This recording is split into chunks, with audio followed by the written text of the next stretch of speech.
This episode is brought to you by Novilla Mattresses. Are you single, but planning on having another person in your bed now that the world is returning to normal? Well, to my knowledge, it is important that your bed isn't uncomfortable. However, you don't want to break the bank in the process of buying a new bed. That's why I sleep on a mattress made by Novilla. Meet their Bliss Organic Memory Foam Mattress, perfect for those who want a cool, dry, undisturbed sleep throughout the night, made with organic bamboo charcoal fiber, excellent motion isolation, cooling gel-infused memory foam, fits all bed frames, and reasonably priced between $179 and $369.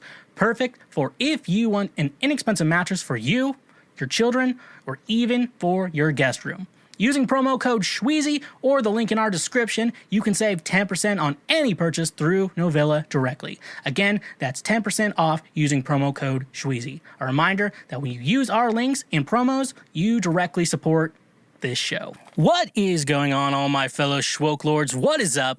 Welcome to another episode of Cancel Schweezy, the show where you can listen to in the shower. I wrote that down as our opening tagline for today, and that's what we're doing. Let's see if I can mute this. I think there's reverb on. You're not going to hear that shit, but I will, and it will drive me crazy. But welcome to this episode of Cancel Schweezy, folks. Yet another fantastic episode, a great episode that lets you all know that I'm thankful for you, and this is a show you can listen to in the shower, surprisingly enough, that no one's ever going to stop you from that ever, for any reason whatsoever, no matter who you're with or what you're doing, ever, for any reason whatsoever. So welcome to the show today. It's Cancel Schweezy. It's Monday when it comes out, but it's Thursday here. If you're watching the video yet again, I am still at Front Porch Studio here in Nashville, Tennessee, or Hermitage. I don't know where they're necessarily saying the studio is. It's in Nashville, Hermitage area is where the studio is, but glad to be recording here again. And hopefully I'll give you updates on what I can actually say. There's only so much I can say at the moment while I'm here right now. I'm super excited, though. I'm excited to be here. This is a nice room. I really like this. So if you ever want to record here, you can always email TJ Mar at Mar Audio on Instagram. He'll be able to help you out and help you with any recording needs you may have in this studio. And so it's a great way to say thank you for being a friend to anyone listening to Cancel Schweezy or anyone out there. So I like that. I really like that. Still don't have the soundboard, but I think we will at some point get it back, hopefully soon. I don't have it with me in the studio, but hopefully the soundboard does come back, because the soundboard is, I know they say, is it really important to this show? It's entirely 100% important to the show, but no, thank you. Like I said again, thank you so much for checking out this episode of the Cancel Schweezy. It's 45. Once we hit 52, because I've been doing this show, we've been still staying consistent with this show because it's a little bit easier to produce than any other show.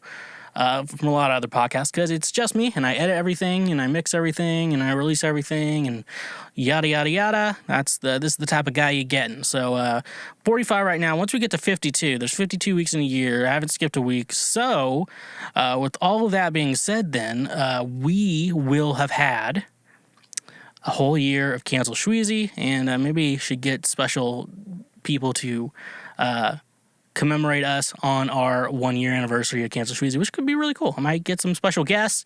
We are also coming on episode 50, so that's about 5 weeks away. I think my general plan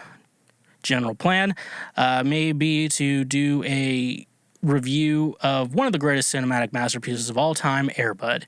I think maybe we can do that, and maybe we can, let's go full throttle. Let's just go from here. I'm talking really quietly today. I don't know why.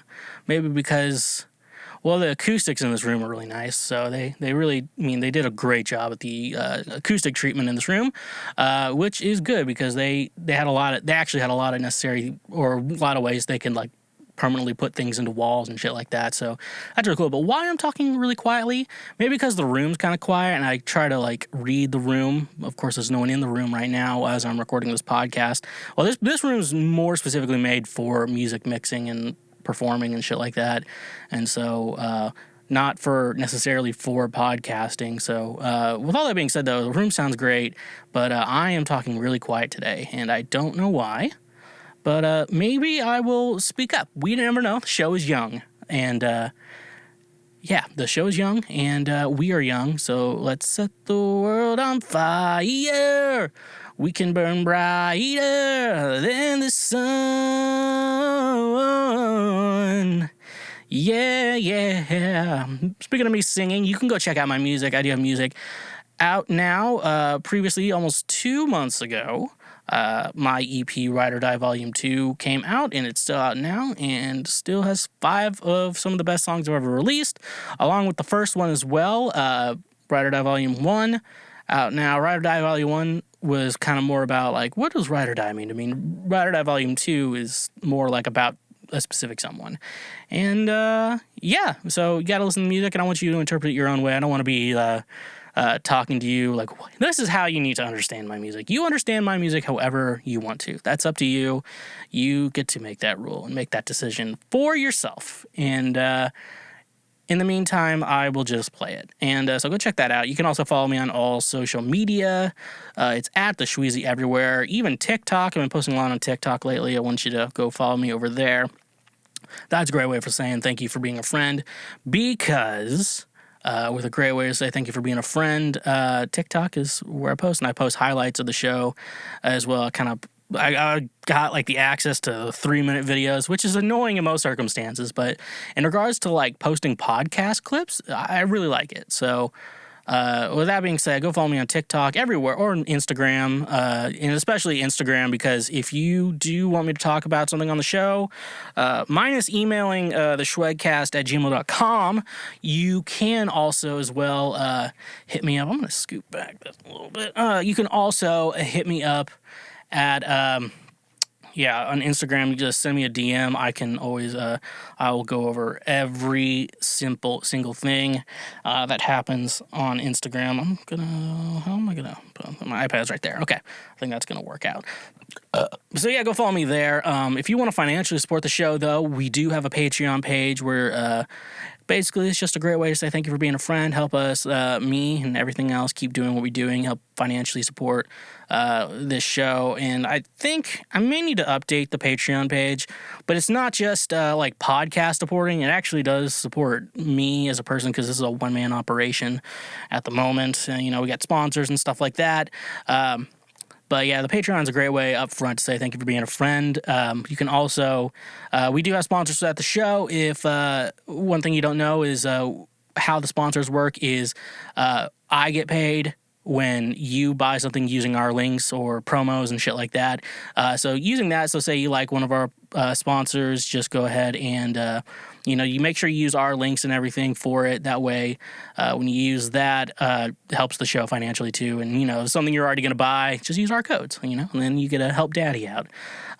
But yeah, so Patreon, fuck with our sponsors. But let's talk about the free shit you can do. So obviously, if you're on YouTube, I look at like the stats, and it's like YouTube is very sad, but also the audio is really good. Like, I'm really happy with the audio side of it, just looking at stats. That's just, that's some little behind the scenes business type stuff that I'm talking about on the show. I'm still talking really quiet. I think it's just really weird. The free shit you can do, that doesn't require you to spend any money. So yeah, like I said, YouTube, we're still building up that platform. So if you like watching podcasts, you like seeing me in person, give me a reason for getting my hair to look good today. And any other time I record a podcast, you can always check us out on YouTube. Like the episode, maybe even like one of the highlights if you just want to watch highlights too. And I know some of you are like, I like this show, but it's really long. And especially in like the audio format when it's long, it works out because, you're driving a long ways, you have that shit going for you.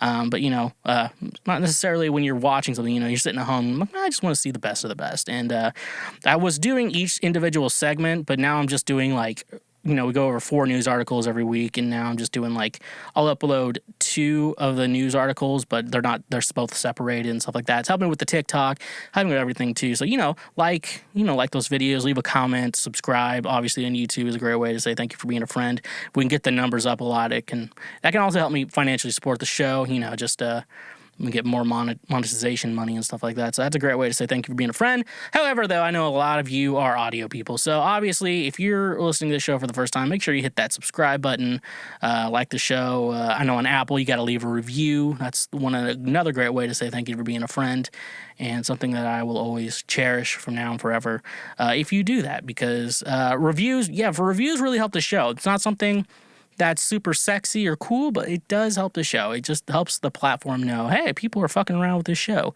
And I really like that. So, yeah, I guess that's all I have to say. Anyways, let's just get into the show. This is previous week right now. Bum, bum, ba-da, or whatever they do. Got a text from the one. That's not important because it is Josh, and Josh is not important. He's like, I'm gonna take a break from listening to the show for a while. I'm like, well, I'm gonna talk even more shit about you and everything you do in life. So anyways, though, Previous week right now is the news that I go through for you, so you don't have to. The real news, not this fake shit. The real fucking news I'm bringing up for you all today. And now that I have your attention, let's just get into it. I'm going to go over some real news from what I'm seeing here. This first one's from Now Toronto. I got off the website. British Columbia officials endorses glory holes as COVID-19 safe sex methods. Now, I have previously talked about different COVID-safe sex, like don't kiss, and glory holes have been brought up before. I think in New York they was brought up, but never in Canada. They have like healthcare that's not for profit, and so I respect that a little bit more. Let's just get right into it. COVID-19 has us living in unprecedented times for a number of reasons. Among those, the fact that the term glory holes now appears in official health literature from government across North America. Public health organizations have been issuing new guidelines and messaging to help stop the COVID-19 pandemic, including best practices for having sex. Such advice has proven to be especially crucial after several months of lockdown. Public health units, including New York cities, have recommended using large barriers like glory holes as a potential way to avoid spreading COVID-19. For the uninitiated, a glory hole is an opening through a wall or a partition used in performing a variety of sex acts. This week, British Columbia climbed aboard the bandwagon with the new guidelines around COVID-19 and sex from the BC Centers for Disease Control, BCCDC. That's way too long. In guidelines, BCCDC representatives suggest residents use barriers like walls, for example, glory holes, that allow for sexual contact but prevent close face-to-face contact. BCCDC also suggests wearing a mask during sex and avoiding kissing or using face-to-face positions. As with other public health guidelines, the BCCDC rules underscores that you are your safest sex partner and that you should not have sex if either you or your partner has shown symptoms of COVID, has come into contact with a known case of the virus, or has been asked to self-isolate. The guidelines add that it is not yet clear if the virus can be transmitted through sex. Early research on the topic has offered differing conclusions. While one study found no traces of the virus in the semen of men who have had COVID, later research found traces in the semen of 6 out of 38 men tested. So there's a lot going on here. And I know if those of you have been listening to the show for a while, I've covered news articles like this, but it's from Canada. This is the first time we've seen this shit coming straight out of Canada. So that's the most important thing I feel like that we are seeing right now in our world as a society. You know, we live in a society. But I'm actually, obviously, I guess it's air transmission or whatever. I guess that's the big thing. Don't be getting your fucking COVID news from me. Now, get your news from me. Like I'm saying, get your news from me. I'm the best news source that you do have in regards to that. But in regards to, what I'm saying, sex, I guess. Obviously, don't put your mouth on mouth and then glory holes.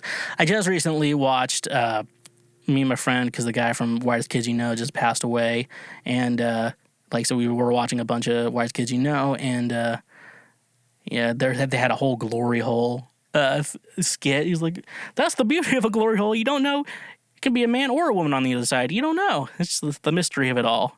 Oh, a glory hole. That's That's funny, but yeah, I'm gonna make just a general suggestion out there. Fellas, if you're gonna stick your dick in a glory hole, I'm gonna say more than likely it's gonna be a man on the other side. Just if that's okay with you, it can be okay with you.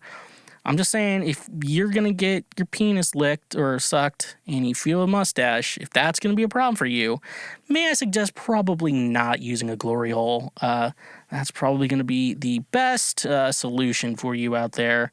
Just don't use the glory hole, because I don't feel like the glory hole is made with you in mind. And so, yet again, but now I'm interested in this. They found COVID in semen? That's interesting. So it can be passed through semen. So I guess swallowing's out of the picture. That sucks. Guess we can't swallow now. I don't like how the government is infringing on our rights as human beings. I can't swallow now. I don't even know if you're able to spit. I don't know. Is the face and mouth off limits now with this thing? Is it just a society ruined? Now that we can't do this, I don't know, but yeah, I'm not sure what we're gonna be able to do.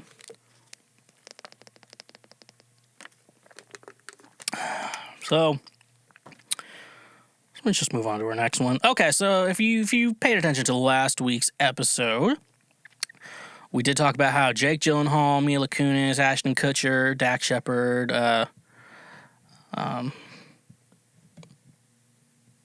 Eleanor from, I can't remember her name right now. Kristen Bell, that's her name. They talked about how they don't shower all the time, not like a normal person.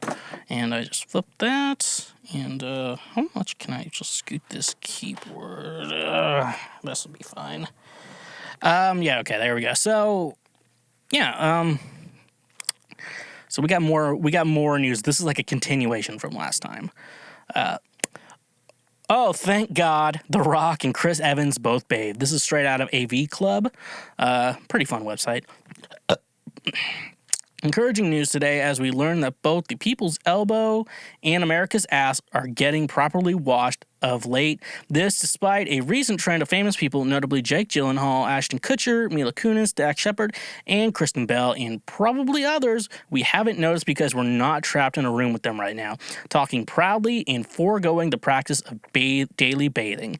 Admittedly, the Chris Evans info is a little out of date, coming from an older interview in which he proudly declares, "I shower all the time. I'm a very clean person." It's possible that Evans has since declined to stink, but the Dwayne Johnson declaration is as fresh as the man himself, with the Jungle Cruise star declaring on Twitter this weekend that he is not, in fact, a member of the Stank Squad, noting that he actually showers 3 times a day, which would probably come off as excessive were Johnson not famous for working out several hours a day every day. Also, showers are nice.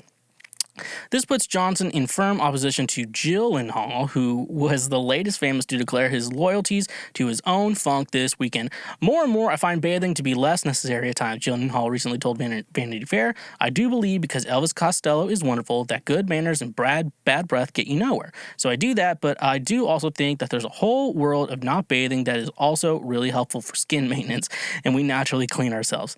And look, there are some arguments that excessive washing can dry out your skin, and most of these folks, including Kutcher and Kunis, do note that they wash the major stink zones with regularity. But still, ask yourself, who looks like they smell better, Ashton Kutcher or The Rock? So let's answer that last question first, because I feel like that's going to be important. Who smells better, Ashton Kutcher or The Rock? Now, if let's go with casual meeting, because I feel like casual meeting is going to be the answer to this question. Casual meeting, yes, it's going to look like The Rock smells better. However, like I said, he does look like he works out a lot. So if you're going post-workout, he may smell a little bit worse. But yeah, Ashton Kutcher, doesn't look super dirty, but at the same time, though, like, take a look at him, like, I remember people, what they were like before dry shampoo existed, or it did exist and we didn't use it. I can see Ashton not smelling very good. You think about a lot of people who don't smell good, and it's very obvious. One notable Okay,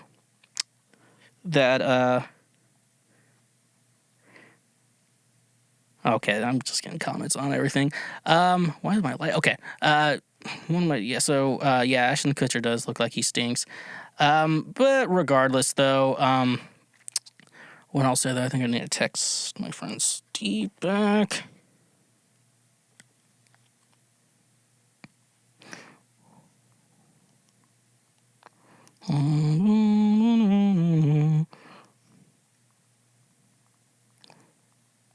Okay, cool. So I texted him back. But yeah, I guess that's what I'll say. God damn, if I'm out of focus, it's like, well, let's brighten up the whole screen. But yeah, he does look like he smells bad. So that's all I have to say, I guess. Yeah. Let's move on to our next article. This is straight out of Nashville News 4, coming out of where I am at. Parents get educated regarding emojis their children are using. The secret language of teen is all about the emojis, and just like any slang, the meaning and innuendos are constantly changing. Teens tell us the double meaning often comes from lyrics in music or posts on social media sites like TikTok or Snapchat. Experts at social media monitoring app Bark say there are several emojis parents need to know that may indicate everything from cyberbullying to drug use to sexual behavior. So they sent me this nice chart. Now, I could edit it in to show y'all, but that's unfair to the audio listeners, so I'm not going to do it because that sounds like a lot more work. All right, so a guide for parents. So if you're a parent out there, I'm going to help you out here. Eggplant, that stands for the penis. A peach, that stands for the butt. And I think these are only for iPhone users. I'm sorry, Android users. I don't think you guys have emojis. For the taco, we have the vagina. Ghost indicates being ghosted, dumped with no explanation. Then the fingers doing this, shy, nervous, usually in the context of flirting. This symbol, which I'm sad I'm doing right now, can indicate support for white supremacy in certain contexts. So hopefully no one takes that. I'm dumb. There's 3 water droplets. That means ejaculation. Smiley face with the tongue out may indicate sexual activity, specifically oral sex. The purple devil stands for feeling frisky or naughty. A little pepper indicates spiciness, i.e. inappropriate or risque contents. Then there's like a fairy with a little sparkle, denotes a sarcastic, mean-spirited tone. 2 regular leaves, that stands for marijuana/weed. Then there's an emoji with the emoji thing drooling. Desiring someone sexually, often used in response to nudes. 2 cherries, breasts/testicles/virginity, which in my mind, that means too many things. Now, the cherry means popping the cherry. Still, I don't know. We shouldn't be breaking hymens. The young man's game, in my opinion, but I'm no longer a young man. I just had a birthday, didn't I? Yeah, by the time this episode comes out, I'll be 28. It's like, I've been young my entire life. People are like, oh, you're so young. I'm like, I've been young my entire life. What can I say? The 100, a stamp of approval, or I agree. Hammer, used to refer to sexual activity. And then like this eyes, like lips in between, is a response that means it is what it is.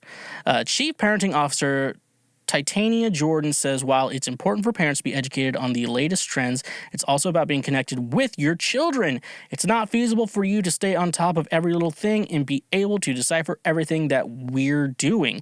But you can pay attention to your child if something seems off and then takes a second look.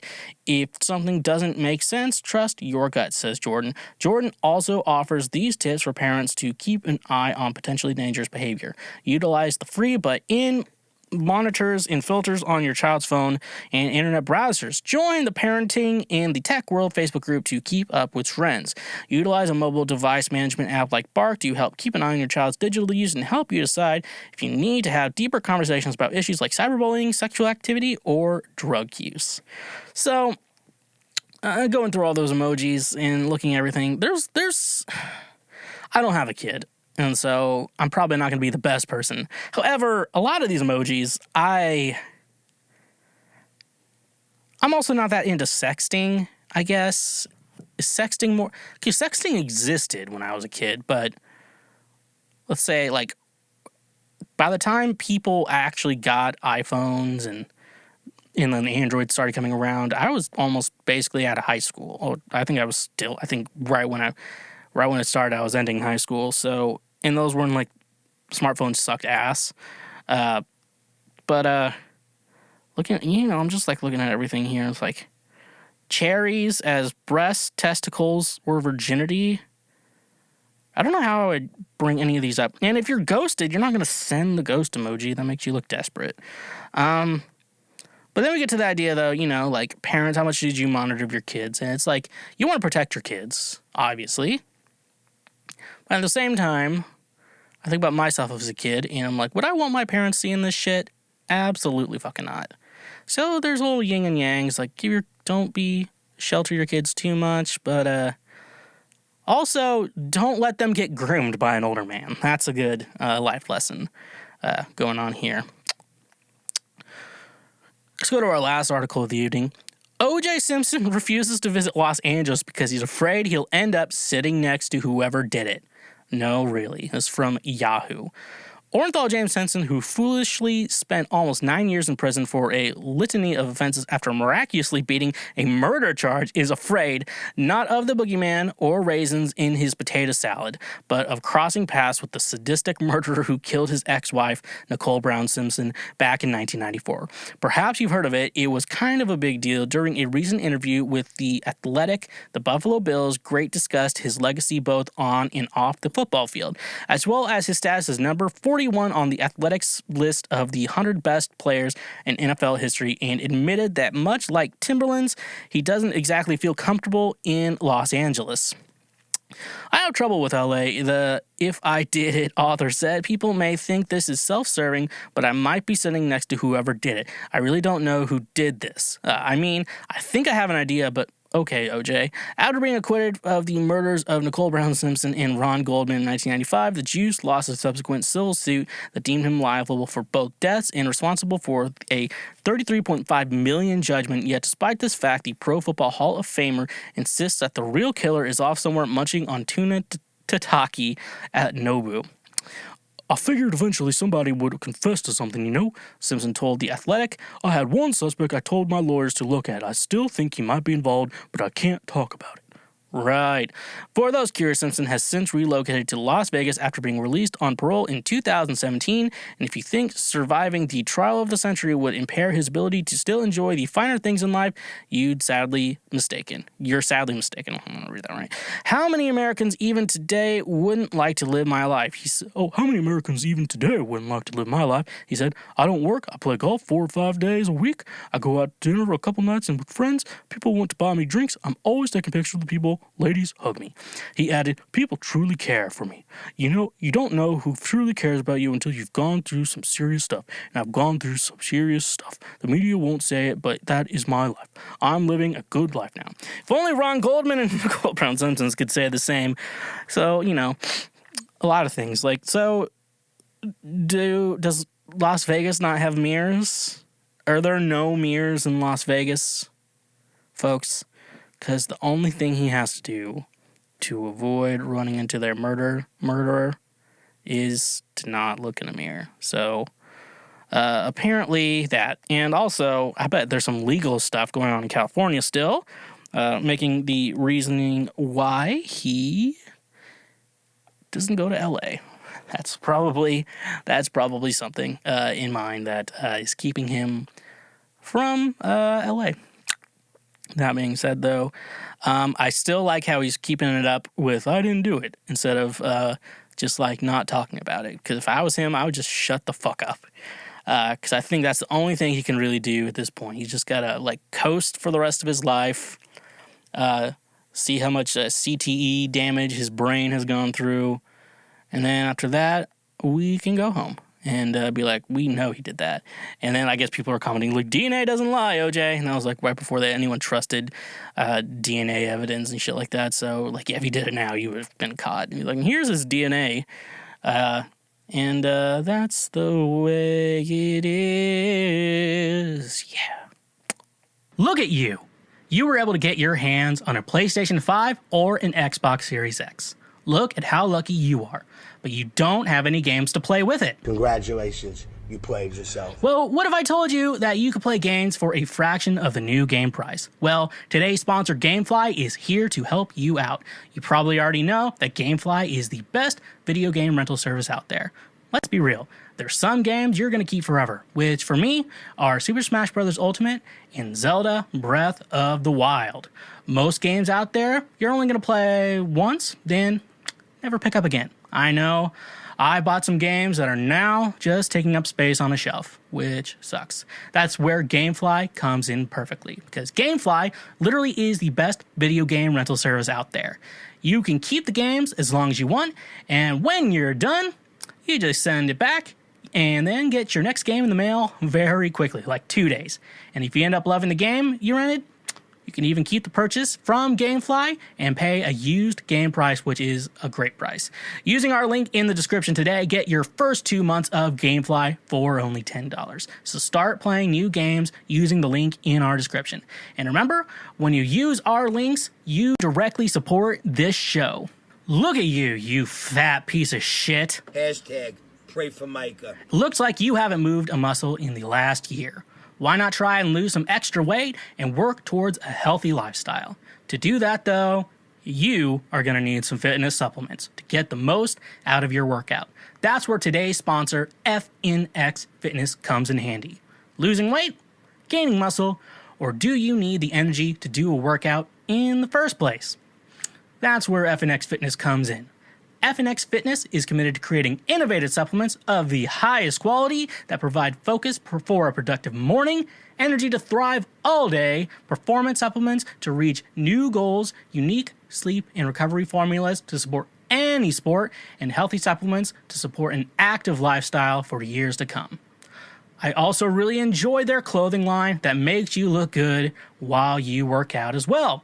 And another thing I love about FNX Fitness is that with every purchase, they donate a gallon of water to a child in need.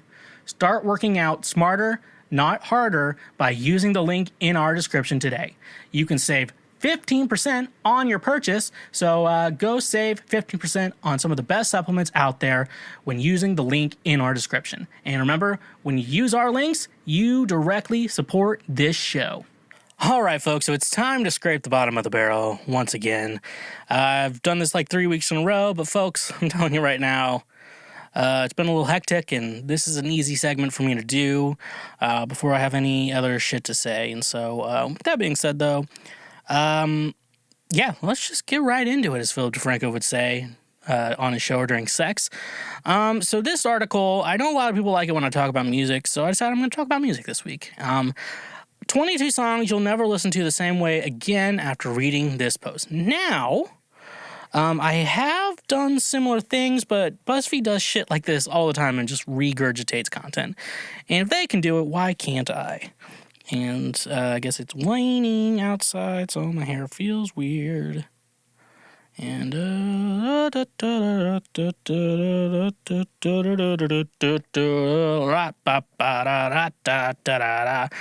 right, so first one we have, definitely one you should have already known.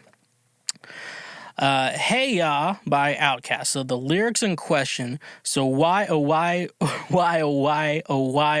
we still in denial when we are not happy here? The song is about a relationship falling apart, but you have no idea how sad the song lyrics are because it sounds so upbeat. Even the singer says, you don't want to hear me, you just want to dance, about the audience hearing the song. Very, very touching. Yeah, so it's been pretty known for a while. If you've not existed in music, Hey Ya is about, like, divorce and love falling apart. That's pretty common. It's a pretty common, everyone kind of knows that. If you know anything about music, you know that. I know that. He, she, we knows that. And with that being said, though, yeah, I mean, I don't know how much more I have to say that I haven't already said on Hey Ya, but Hey Ya. So, yeah, that's all I really have to say there. Of course, it lights up like that again. Focus. Focus cam. There we go. Next one, number 2. So we have 19 of these? 22. Ooh. We got 22 of these. So, number 2, Fun, featuring Janelle Monáe, We Are Young. Lyrics in question: my seat's been taken by some sunglasses asking about a scar, and I know I gave it to you months ago. I know you're trying to forget. There's a lot of, what it says, there's a lot of drug references, but then there's also a line that references domestic abuse. So... here, I'm kind of questioning this one. And now I'm a big fan of Fun. Obviously, Jack Antonoff, Nate Roos, big fan of the format, Bleachers, everything like that. What we have in question here, though, because my seat's been taken by some sunglasses, asking about a scar, and I know I gave it to you months ago. I know you're trying to forget. Because in my mind, I listened to the album when it dropped, so with Some Nights, and I never thought of that line as domestic abuse. I thought it was about a bar fight, and kind of this idea with We Are Young, the idea of the song that's always been in my head at least, was that. You have a rough night, because the album's called Some Nights, and the idea behind the album was, at least to me, here's how I'm interpreting everything. You interpret it however the fuck you want. But how I'm interpreting this, because the entire album's called Some Nights, and, you have Some Nights intro, and then you eventually go into the Some Nights song, and We Are Young, and stuff like that. And it's just kind of it's about different nights and how you end the night and how your night always ends so differently each and every night. So, some nights I stay up cashing in my bad luck. Some nights I call it a draw. You have some nights you win, some nights you lose. Sometimes it's you just break even type of situation. But when I hear that line, though, in the context of the full album, because I always think about this album as you go into a bar, because he's talking about a bar here. To get my story straight, my friends are in the bathroom getting higher than the Empire States. My lover's waiting for me, sitting at the bar. My seat's been taken by some sunglasses. So it's alluding to this idea of a bar. My seat's been taken by some sunglasses asking. I guess I can see how it's interpreted that way. I don't see it as domestic abuse. Of course, I don't condone domestic abuse. Apparently, I'm going to have to say that. Someone out there. But no, the idea to me on this song is you're running into someone you've seen before and you gave them a scar. Okay, now I can see it. Maybe the stranger sitting there is asking her about the scar, because I've never, I always assumed there was someone else you got into a fight with, you didn't really get it, but now you remember this person is used. Okay, I'm getting it why it's domestic violence. I never saw it that way, though, I'm going to say in my mind. I always saw it theoretically as, it's someone else at a bar that you're running into. My lover, she is waiting for me, and at the bar, my seat's been taken. About a scar. Okay, I kind of get it. But the song doesn't have, because it's just so out of place to me in regards to that. Because I always see it about someone you fight with or someone you used to be or something like that. I know I gave it to you months ago. I know you're trying to forget. Maybe I've changed my mind, but it's just such an analogy. But I don't know. It's up to you. Anyone else? If anyone wants to comment on this. My seat's been taken by some sunglasses asking about a scar, and I guess someone else sat down at the bar and asking her about it. I guess that's the meaning behind it. Maybe I'm right, maybe I'm wrong. Maybe she's born with it, maybe it's Maybelline. I guess I don't get to choose. But anyways, let's move on to number 3. I've been talking about that one because I like that song. Yeah, thank you for these people watching. It's it's bright. Third Eye Blind, Semi-Charged Life. And then the line in question, doing crystal meth will lift you up until you break. The song seems so happy and so cheerful, and I loved rocking out to it in middle school. Come to find out, it's about crystal meth. To quote the lead singer, Stephen Jenkins, it's a dirty, filthy song about snorting speed and getting blowjobs. This one's been fairly well known to. I've not, like, you know, when you're like, oh, songs that are actually dark, but are, you know, but sounds, but you never notice. Like this one and like, Hey Ya, I've always been up there on the list on songs that like, oh, these songs have darker meanings, but they're so like happy and playful. And that's the way it is. And so like, yeah, I guess that's another question for people who didn't know that. I guess this is BuzzFeed. BuzzFeed is for the lowest common denominator, which makes me question what you're doing here, listening or watching this. That's up to you.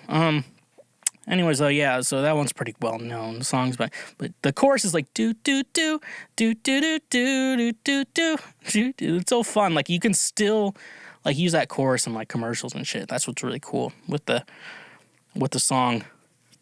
Number 4, Nikki Gilder, Hot Child in the City. Danger in the shape of something wild, stranger dressed in black, she's a hungry child. It's about an underage prostitute. Yeah, a lot of songs about underage prostitutes. Ed Sheeran's A-Team, you know. I feel like when you bring up prostitutes in songs, a lot of times it's pretty easy to guess what it's about. She says she's in the class 18, rocking her daydream this way since 18. So yeah, it's usually, yeah. I feel like in regards to, like, if you're going to write about a prostitute, there's no, like, I've not figured out a good, unless someone else can figure this out, I've not figured out, like, a subtle way to get around that. It's definitely a new experience in regards to that, so that's something this is the type of guy you're getting, I guess. Yeah, when you talk about prostitutes, you know, I feel like really sad going through this. Number 5, Imogen Heap, Good Night and Go. Follow you home, you've got your headphones on and you're dancing. Got lucky, beautiful shot, you taking everything off. Watch the curtains wide open. It seems like a charming song with a sweet, warm melody, but if you listen to the words, it's about stalking someone. Yeah, a lot of songs about stalking. And, yeah.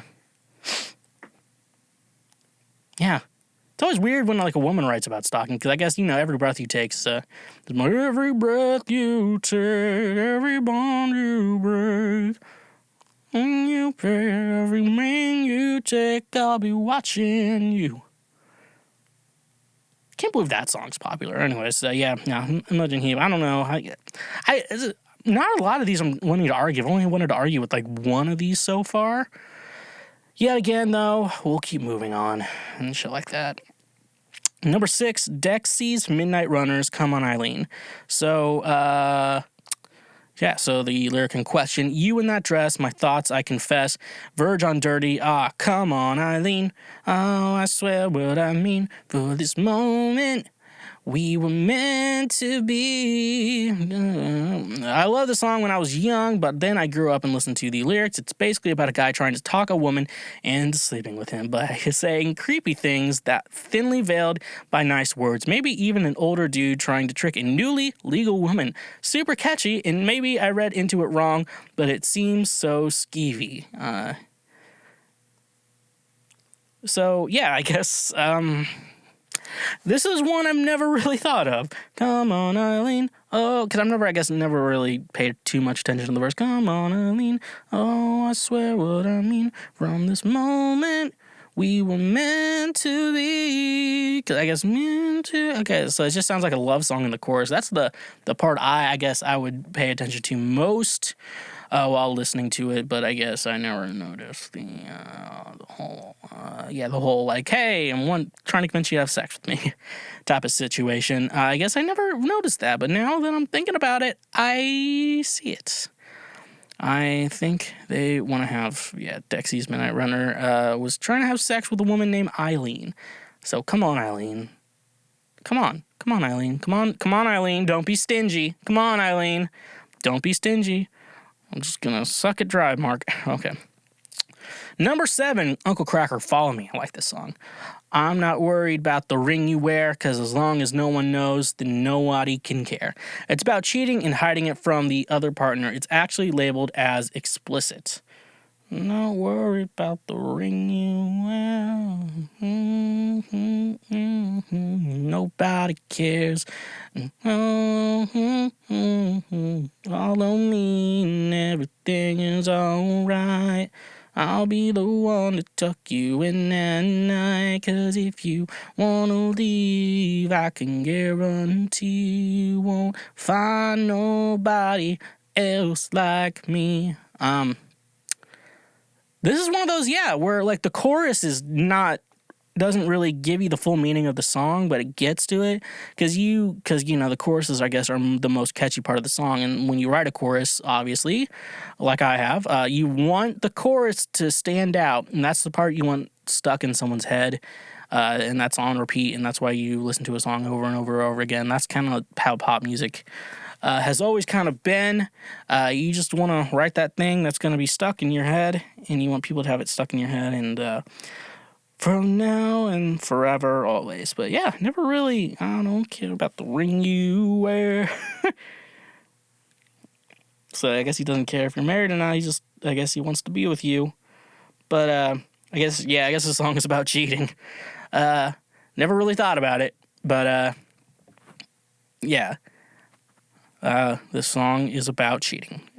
So congratulations, you played yourself, Schweezy. Number 8, Robin Thicke featuring Pharrell and T.I., Blurred Lines. You're far from plastic. Talk about getting blasted. I hate these blurred lines. It's pretty much a gross rape anthem. Okay, I don't know the lyrics as well to this song, so it could be a little bit different.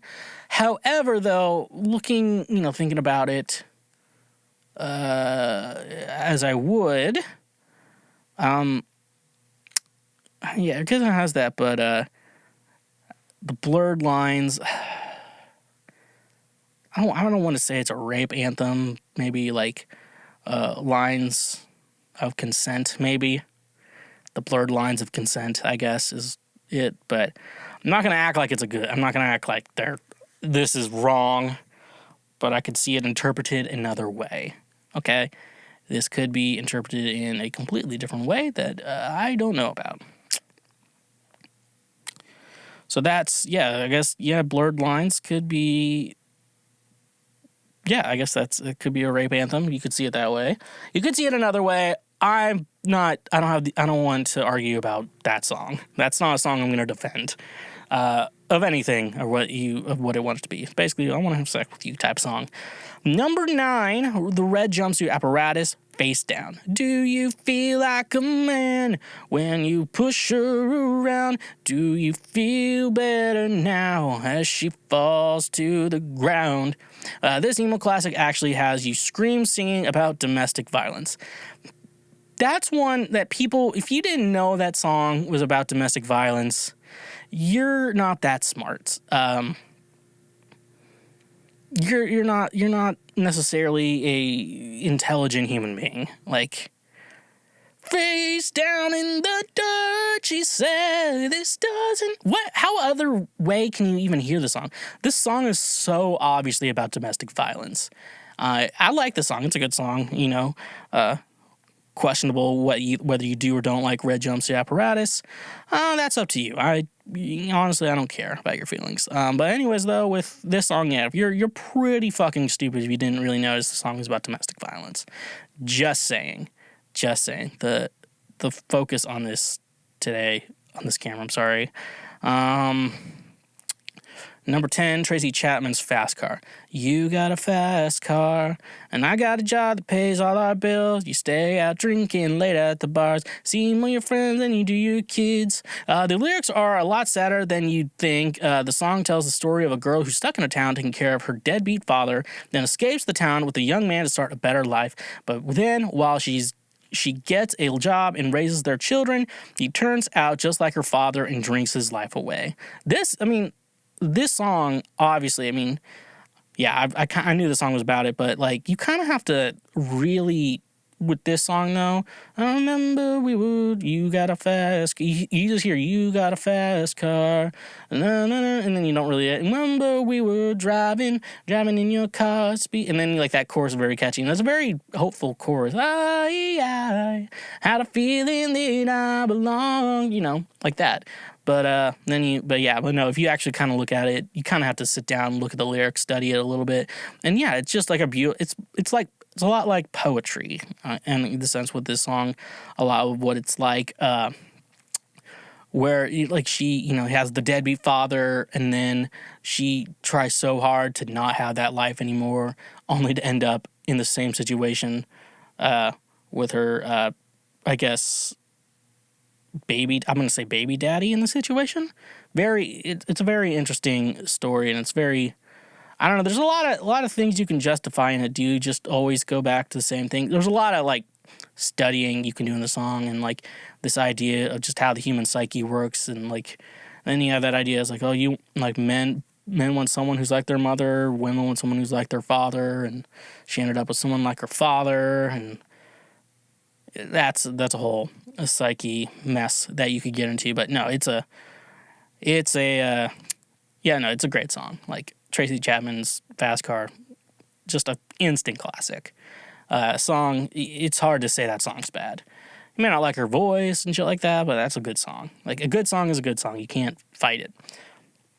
Number 11, The Police. Every breath you take, every move you make, I'll be watching you. We all know Sting's already weird. I once thought it was a romantic, but then I realized it was sung from the perspective of a deranged stalker. Weddings are weird now when this plays.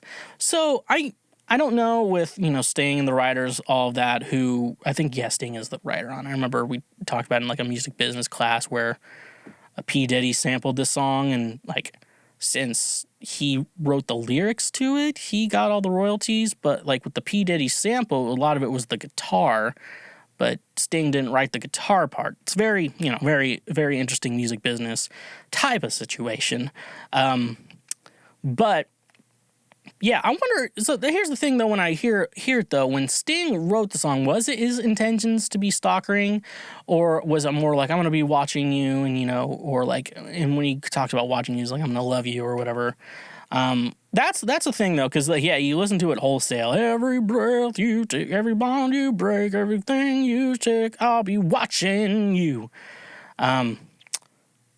So it's a very interesting thing. Do you think his intentions were to be a stalker? Because wholesale, it does sound definitely like it's a stalker. But that's up to everyone to decide. That's up to you to decide. I get the stalker lyrics, but in my mind, I need to computer froze.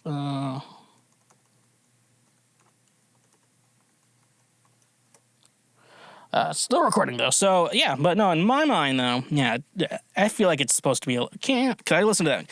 Oh, can't you see you belong to me as my poor heart aches every breath. I kind of feel like I feel like the intentions were not supposed to be a stalker.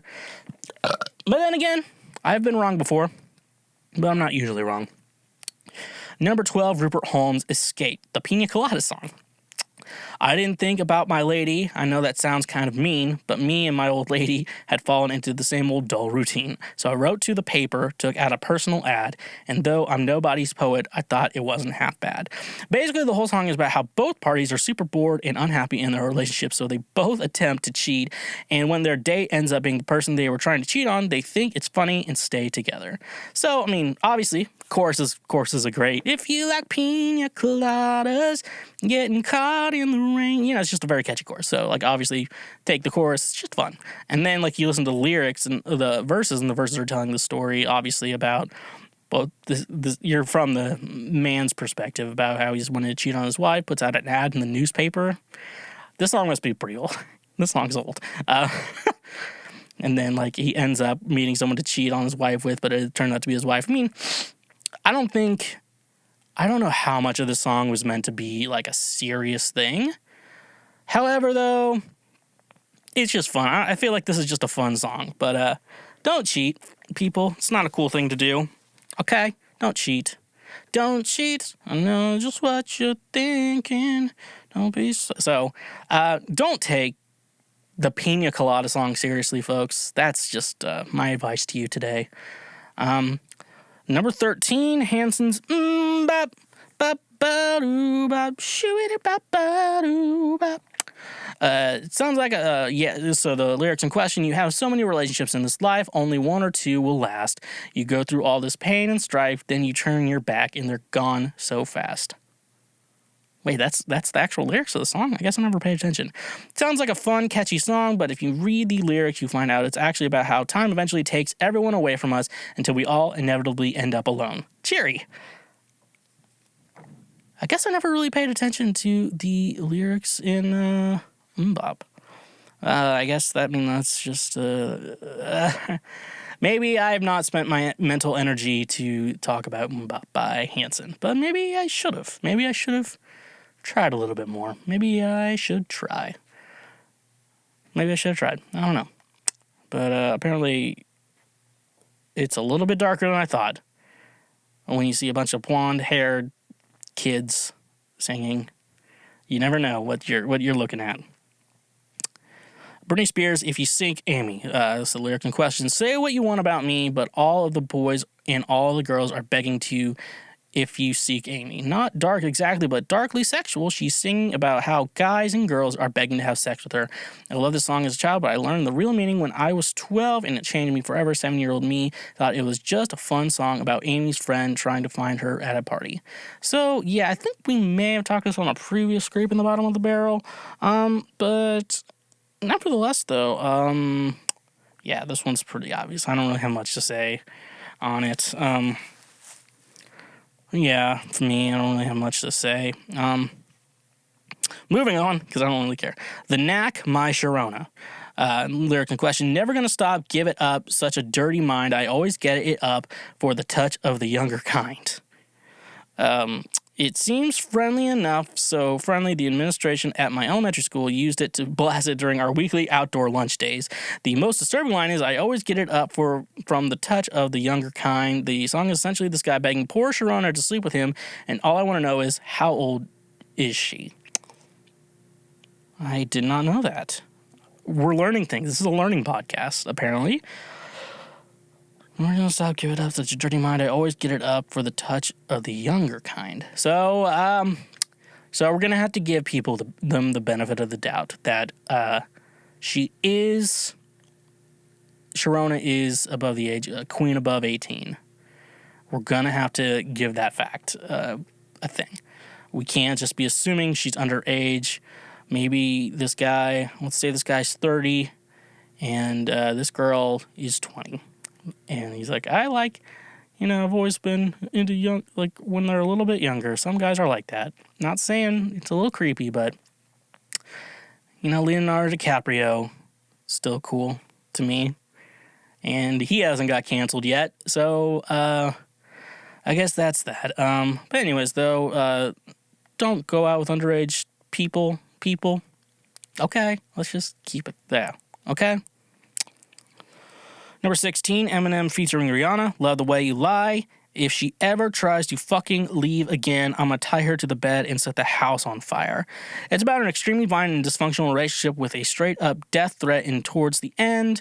I remember being younger, and my sister loved to sing along. The death threat disturbed me back then, but it's so much worse now that I'm more aware of just how bad all the lyrics are. I'm gonna point this out for a second. I don't think he was being literal, folks. I've seen this a lot. I don't think Marshall Mathers was being literal when he wrote this down or was in the studio laying it down. I don't know how he writes. I've not been there, but I'm going to just make a guess that he was not literal. He was making an analogy about even the songs about a dysfunctional relationship. And that's what someone would do in a dysfunctional relationship. It's an analogy, folks. We need to calm our tits. Okay? I don't think he's being literal with this. Stop trying to cancel him. He's like, he's talking about domestic violence. It's an analogy. He does, it's not literal, folks. And maybe if you only understand people literally, you should stay away from art, any form of comedy, music, because you're not going to get it, okay? Number 17, Sean Kingston, Beautiful Girls. They'll have you suicidal when it says it's over. I love that song. Sean Kingston gets rejected. I'm going to kill myself. They'll have you suicidal. That's like all. So it's like, you're way too beautiful, girl. Why it'll never. It's like, oh man, you're too beautiful. If it was over between us, I'd kill myself. And he sings it not that dark. And yeah, you probably shouldn't write about suicide from like such a petty standpoint. I guess it was like, I got rejected by a girl, because a lot of people aren't suicidal when they get rejected by a girl. It's happened, but yeah, it's not a healthy coping mechanism. Like when someone's like, if you break up with me, I'm going to kill myself. And it's just like, okay, like you're not in charge of someone else's mental health. That's just who it is. But I still like that song though. You'll have me suicidal. That one's fun. Oh, next one's a very common one. Foster the People, Pumped Up Kicks. All the other kids with the pumped up kicks, you better run, I'll run my gun. All the other kids with the pumped up kicks, you better run, faster than my bullets. I love dancing to it, and that beat and melody are awesome, but then I actually listened to the lyrics and realized it's about a school shooter. Now, this was before Sandy Hook. The song came out before Sandy Hook. You want to know how I know that is I used to cover this song. And me and the band would cover this, and it was a lot of fun because it was that bass line, and it has like a 3-piece, it was easy to solo over. But yeah, so this was around like 2011, I think Sandy Hook. I was in college when Sandy Hook happened, and I was touring the summer before I went to college, and we were playing this song a lot. So the only other big school shooting would have been Columbine. Yeah, it's Columbine. I was like, is that the right word? Is that the right school? But yeah, so that was it. So there's a lot to be said with this song. So you should listen to like interviews when they're talking about it, because it's very interesting. If you're very interesting, all the other kids with the pumped up kicks, and like these guys aren't like school shooters or anything, but yeah, it was before school shootings became like a normal thing. So yeah, I don't know how we should be treating that song, but yeah. Next one, number 19. We're almost done today, folks. See a chandelier. Help me. I'm holding on for dear life. Won't look down, won't open my eyes. Keep the glasses full until morning light, because I'm just holding on for the night.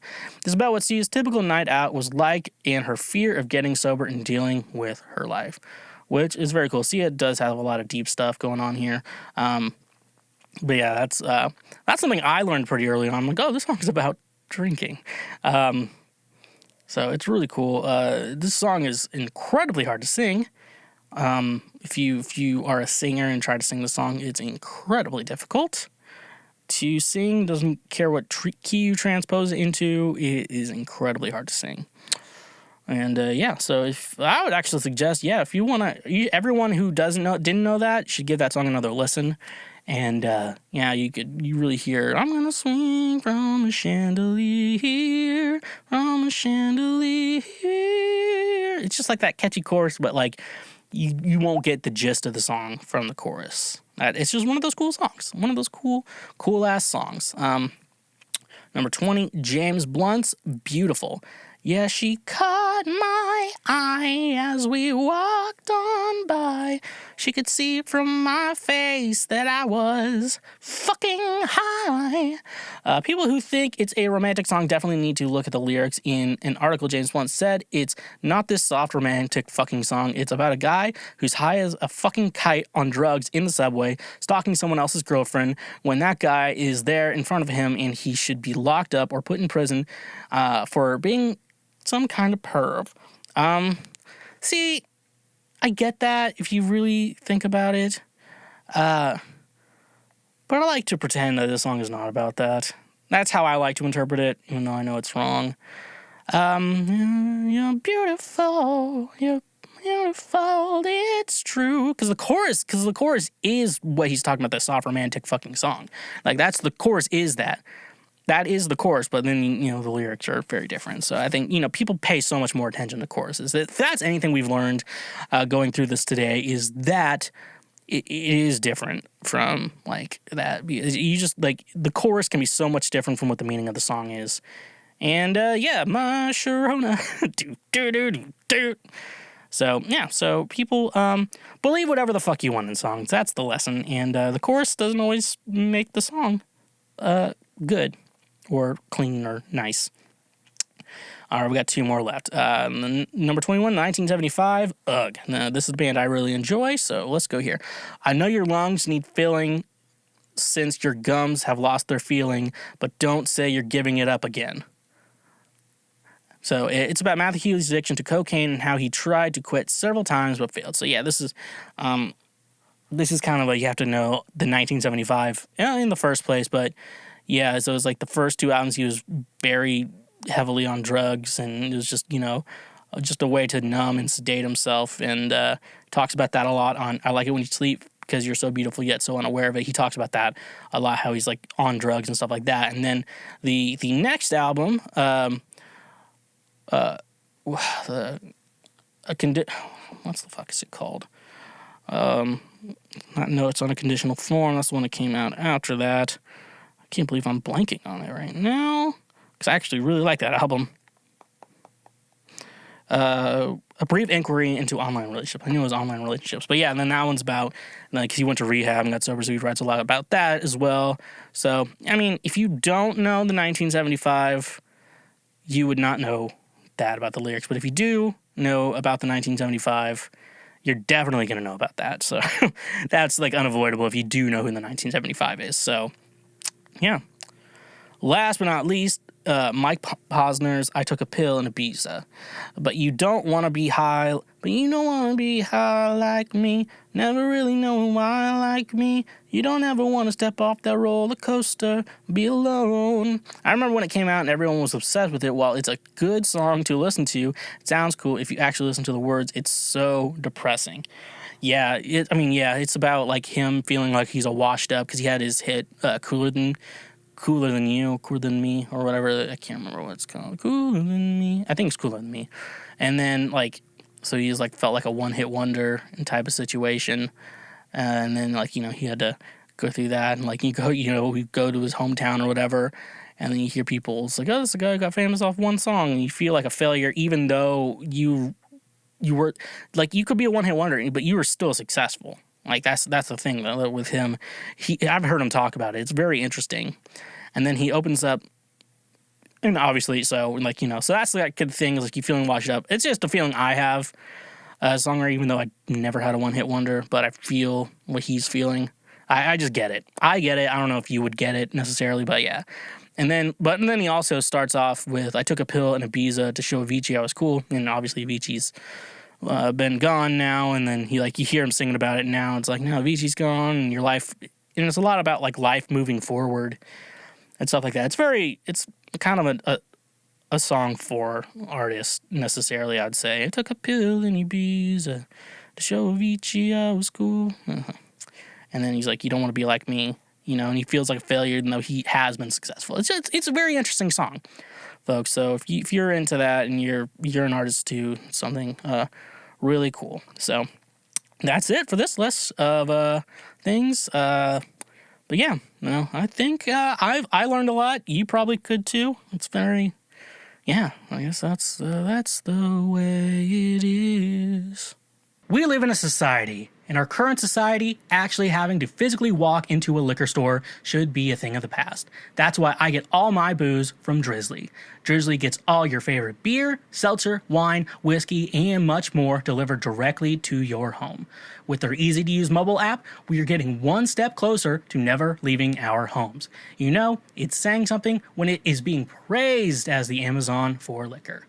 Drizly is my go-to app for getting all the booze I need so I can do basically anything the hell I want. So using our link in the description today, you can save $5 off your first purchase through Drizly. Drizly has proprietary ID verification technology that it provides to its retail partners that allows drivers to scan IDs for more than a barcode to make sure the purchaser is over 21 years old in the US and of legal drinking age in Canada. Retailers on Drizly may also have a minimum order or delivery fee. So, using the link in our description today, get $5 off your first order with Drizly. And remember, when you use our links, you directly support this show. Cooking your own meals are for people with proper amounts of serotonin, which is no one. Are you depressed and hungry? Well, you're still going to be depressed, but you no longer have to be hungry thanks to today's sponsor, DoorDash. If you don't know of DoorDash, they bring you food you are craving directly to your door. Even while I'm dieting, I still get food from Wingstop, Chipotle, and even Central Barbecue here in Nashville. I like that. With over 300,000 partners in the U.S., Puerto Rico, Canada, and Australia, you can get $10 off each of your first 3 DoorDash orders over $15 when you sign up using the link in our description. Treat yourself like the king and queen you are and order from DoorDash today. Again, that's $10 off your first 3 orders over $15 when you use the link in our description. And remember, when you use our links, you directly support this show. Okay, so it's time to solve just the world's relationship problems because I'm just doing God's work here, folks. So, yeah, I'm just doing God's work. Let's just get right into it, as Frank would say. Boyfriend gets a boner when I'm upset/crying. Whenever I'm upset and my boyfriend is comforting me, he gets an erection. He doesn't know why it happens, just wondering if this is normal. So I'm going to make my educated guess is that he feels very comfortable with you. Now that the fact that he's really comfortable with you probably gives him a boner, and I guess it's like an intimacy thing. That's what I really hope it is. The other real thing I can say is that he may have a kink where he likes it when you're upset or something like that, which is a weird kink, but you can't always control your kinks. Some people are into feet. I don't think if we had a choice, we'd be into feet. I feel like that's just that's something that we as a society would change if I was in charge of that shit.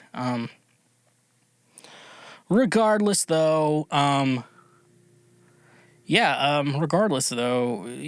it's I'm gonna say intimacy or a kink, and I'm just gonna hope it's a intimacy thing for you too, because that would suck if it wasn't, to be honest, with ya. So, yeah, it's gonna be the best thing I can really say. I don't know what else I can say about this. I didn't get much information. Why does he get a boner? Is he like turned on, or does he just get an erection? Because sometimes you can just get random ones. And you didn't put your age here, so he could be young and just get random ones. I don't know. That's the best advice I'm gonna be able to give in this situation. So, nevertheless, I'll move on. My girlfriend's teeth make me sick. Don't know what to do. I've been dating this girl, we are both 22, for a few months now, and I really like her, but I'm struggling to get past her horrible teeth. They are really crooked and yellow. She's insecure about them, so I haven't mentioned this to her, but her teeth are really bugging me lately. Her breath doesn't smell or anything, and I'm pretty sure she brushes her teeth twice a day, but they look bad. I was thinking about suggesting Invisalign and offering to pay half, but I don't want to hurt her feelings. So that is somewhat of a situation you got yourself in, because like you're the boyfriend and she's the girlfriend. I assumed you've established that. Actually, I don't even know. You just said she's the girlfriend. That's all I really know. Regardless, though, what your gender is, so yeah, you can't necessarily, there's not going to be an easy way. It's like, look, I want you to fix your teeth. Like, there's no way you're going to be able to bring that up without sounding like a dick. That's just the way life is. Some people are like, there's probably a way. And I'm like, I'm giving real advice. I'm not doing your hypotheticals or whatever. So the whitening thing, so I think what you're going to have to do in this situation is bring up subtle suggestions that aren't like on the nose, but like maybe hints and kind of psychologically get into her brain that she needs to get her teeth fixed. Now, whitening, you yourself could try white strips or whatever you would want to do to whitening, and, you do it, and then she'll be like, maybe I should do that too. So that's a good, way to trick her into whitening her teeth, because there is a bit difference. Like, you're clean, and then you can get, a professional whitening done on the teeth like that. So that would be my suggestion for you in regards to what you can do about the whitening, the yellowing of the teeth. Because sometimes it's just, coffee and shit. Teeth get stained. That's just what happens. But you should try to fix as much as possible. Regards to the crookedness, that's going to be a thing. Obviously you think Invisalign. You may be too old for braces.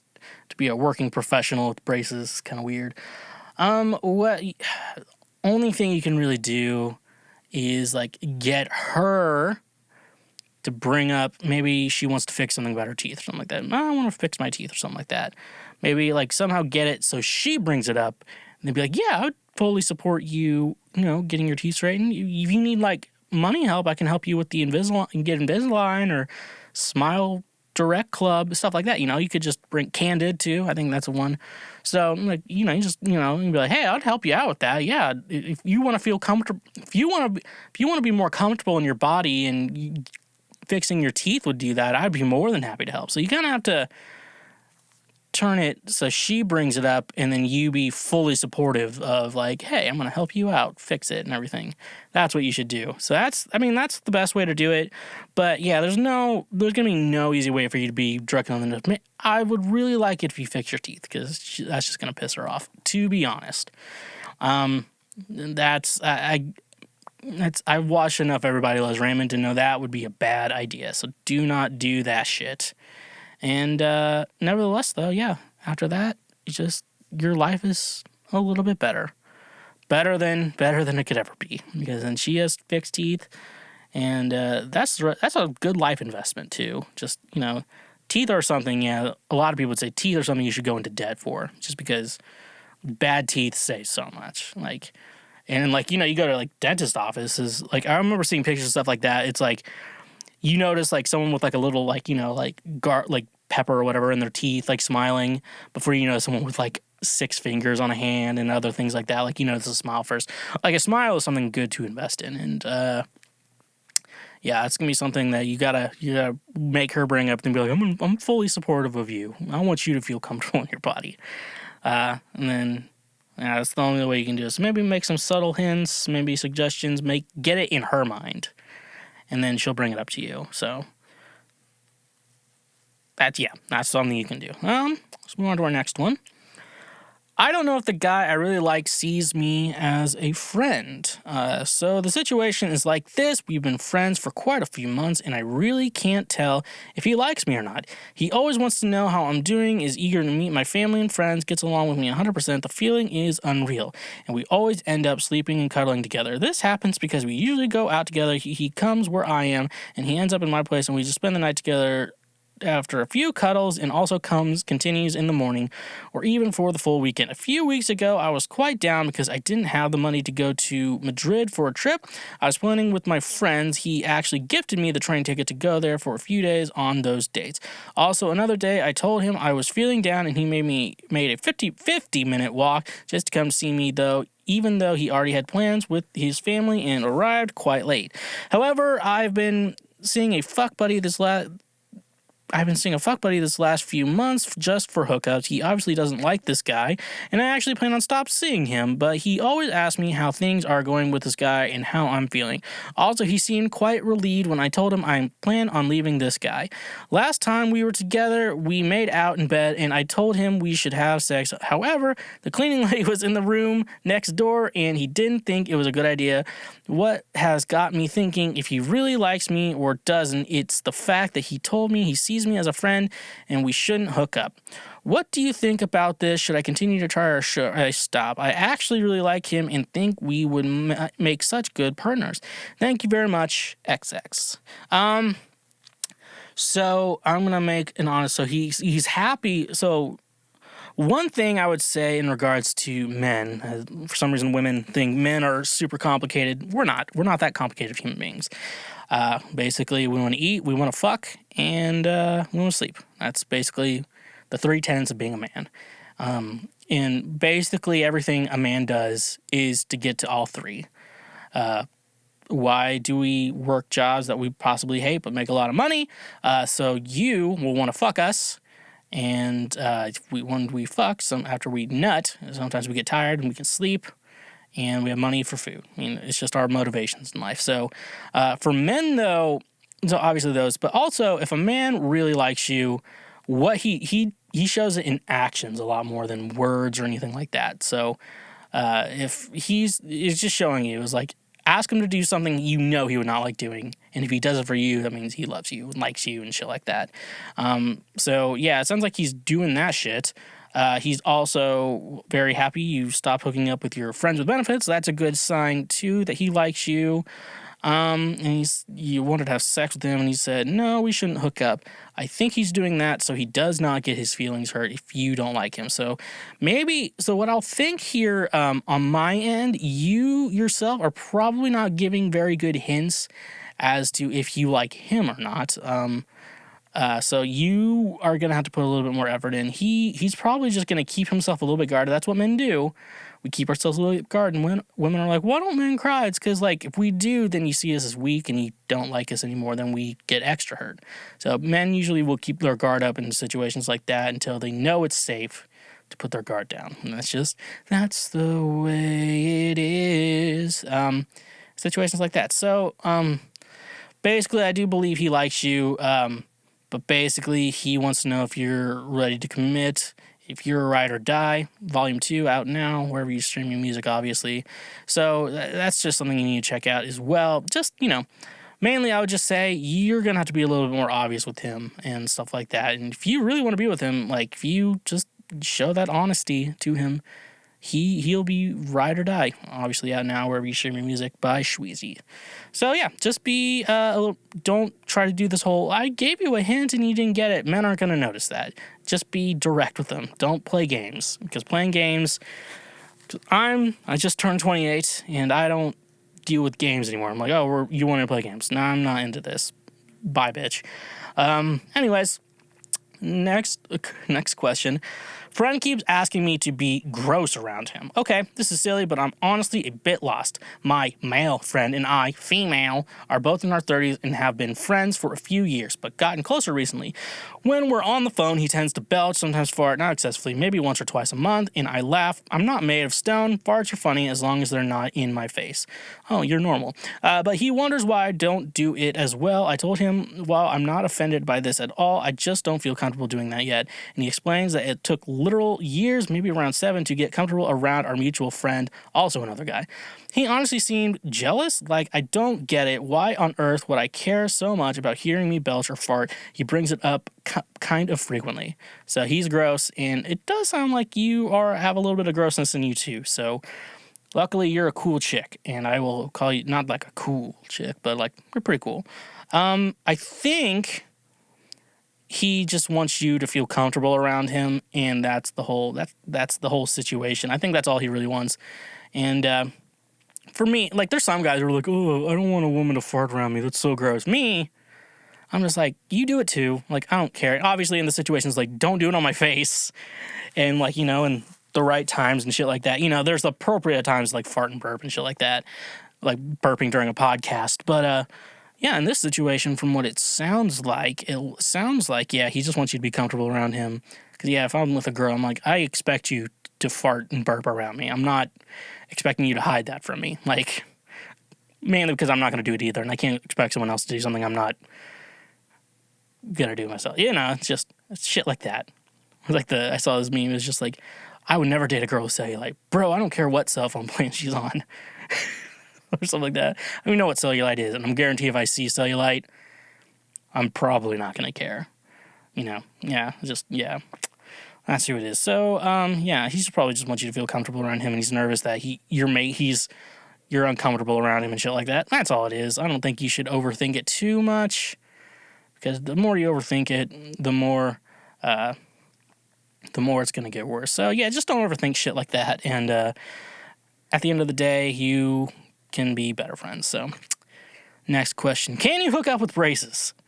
So I have been chatting with this guy for about a week now, and everything is going great. The only issue is I haven't hooked up with anyone since I got my braces on. At first, I was too scared to, grate something that shouldn't be grated, lol.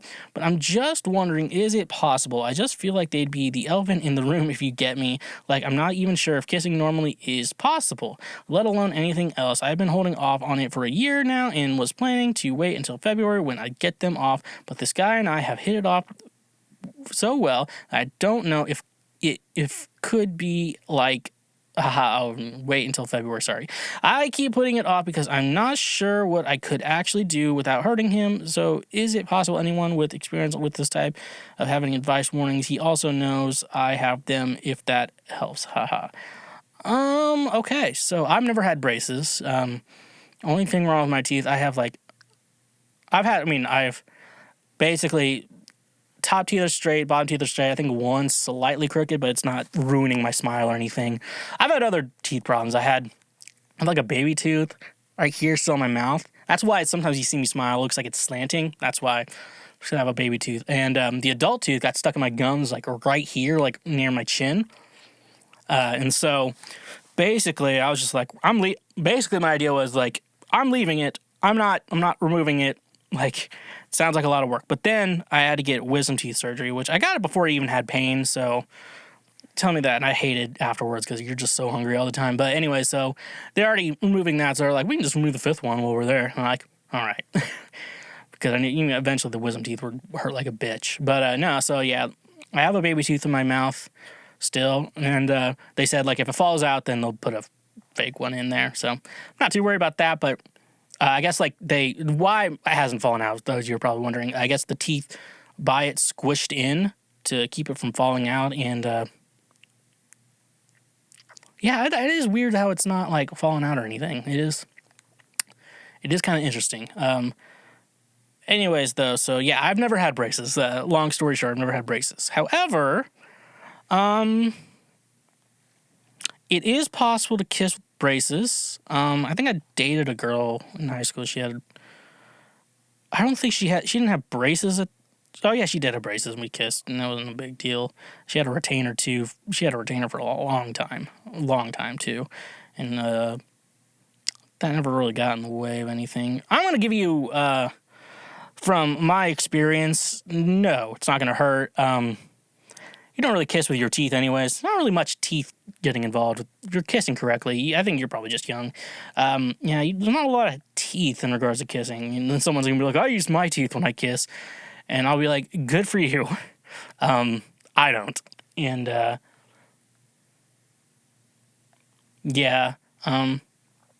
don't think it's something you should worry about. Be mindful of it a little bit, but, something a little bit be mindful of, but I don't think it's going to be something that's going to hurt, because you don't really kiss with your teeth. And I won't stop that from kissing someone. You don't have to wait till marriage to kiss someone, like some Christians I know. But so I would just give you the good old don't worry about it. I've got 2 more questions, folks, and then we're going to end this episode. This is 2 16-year-olds. Okay, I want to kiss my girlfriend, but I don't know when and how. So, yeah, I'm with my first girlfriend in my life, and I'm her first boyfriend, too. It makes us very careful in what we do.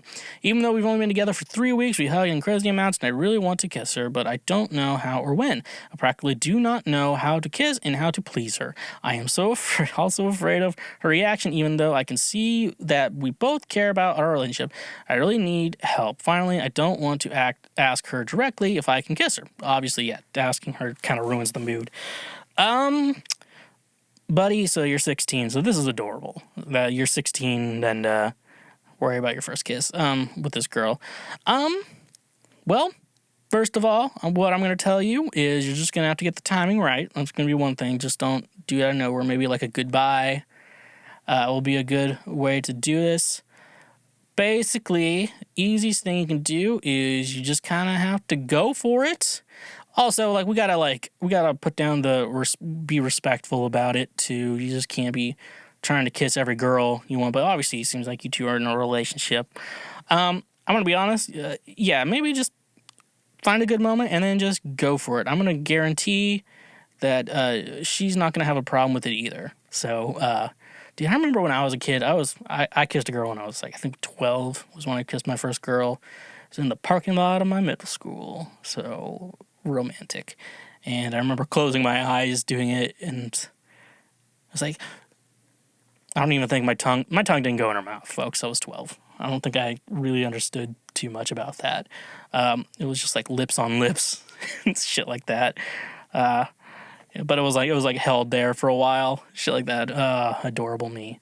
But yeah, I think, yeah, buddy, go for it. Be respectful. Make sure if she's like, you have to kind of think fast though. If she's not into it, she'll back away, and you kind of have to, respect her. So that's gonna be the best thing I can say on that, buddy. Just respect her. That's gonna be the best. That's the best lesson. Just respect her.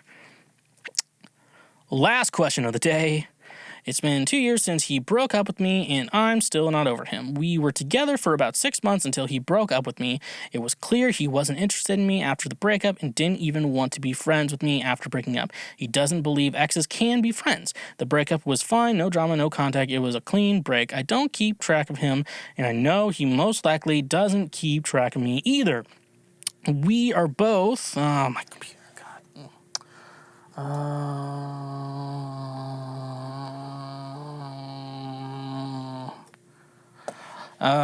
Where was I? Okay.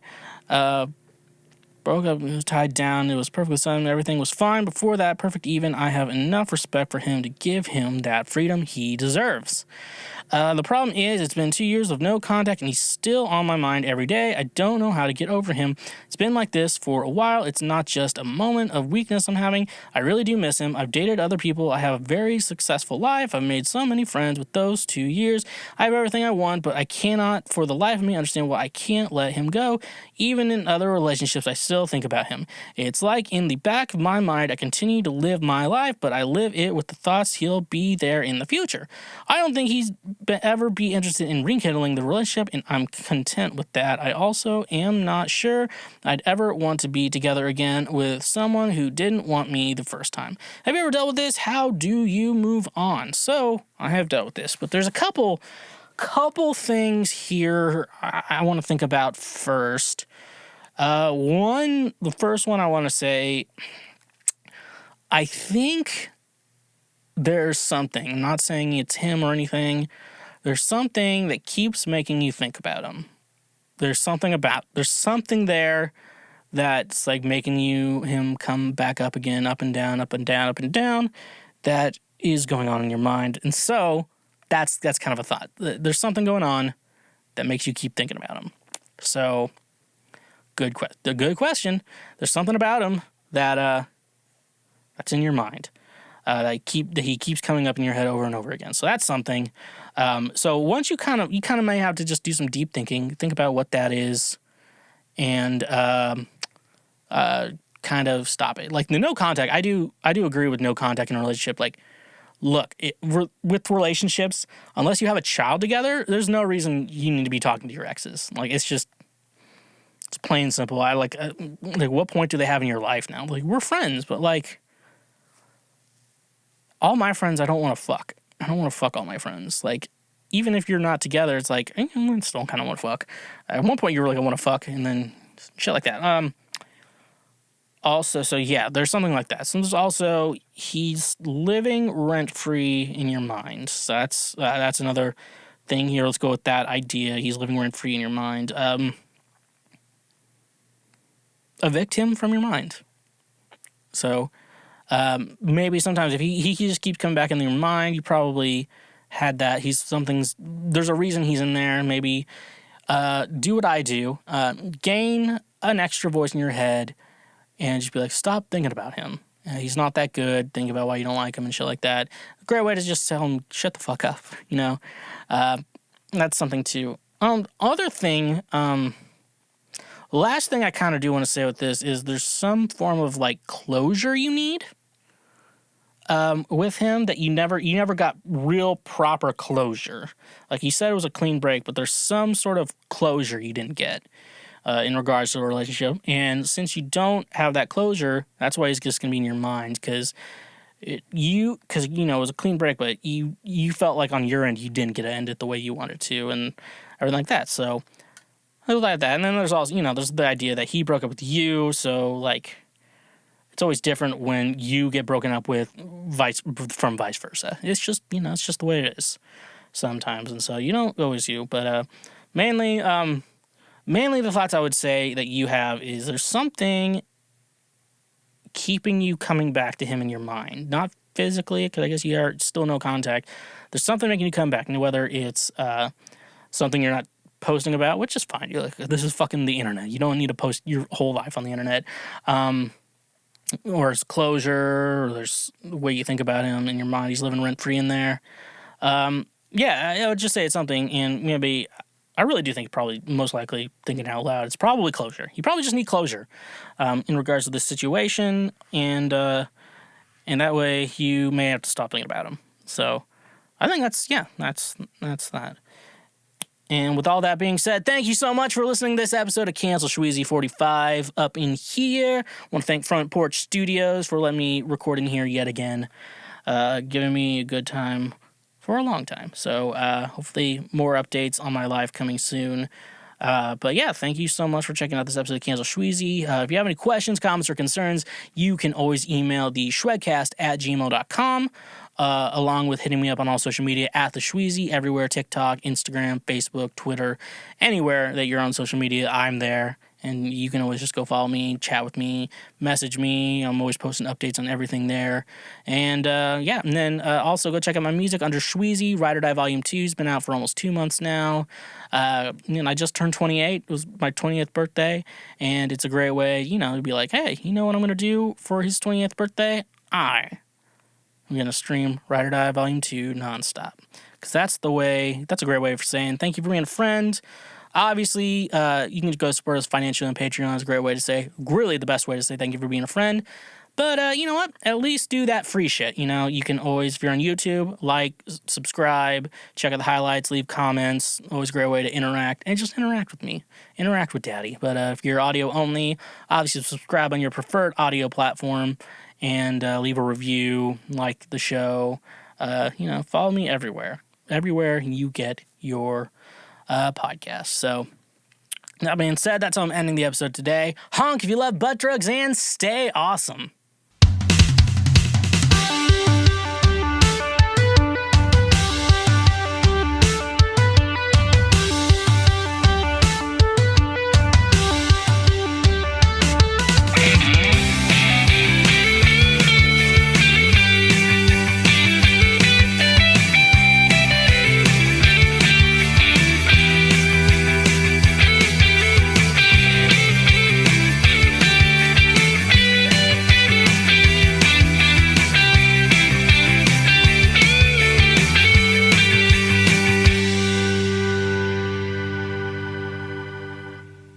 Hashtag pray for Micah. Hey, you just finished a full episode of Cancel Schweezy. Thank you so much for finishing the full episode. You made it this far, and I am super proud of you. If you want to support the show even further, we do have a Patreon page where you can financially support the show, keep us going financially, and being one of the top-ranking Schwoke that I know that you can be. And thank you so much. Make sure you like and subscribe this video if you're watching on YouTube, or if you're listening to the audio. Make sure you subscribe and leave a review wherever you're listening to the podcast. Thank you so much. And like I said before, stay awesome.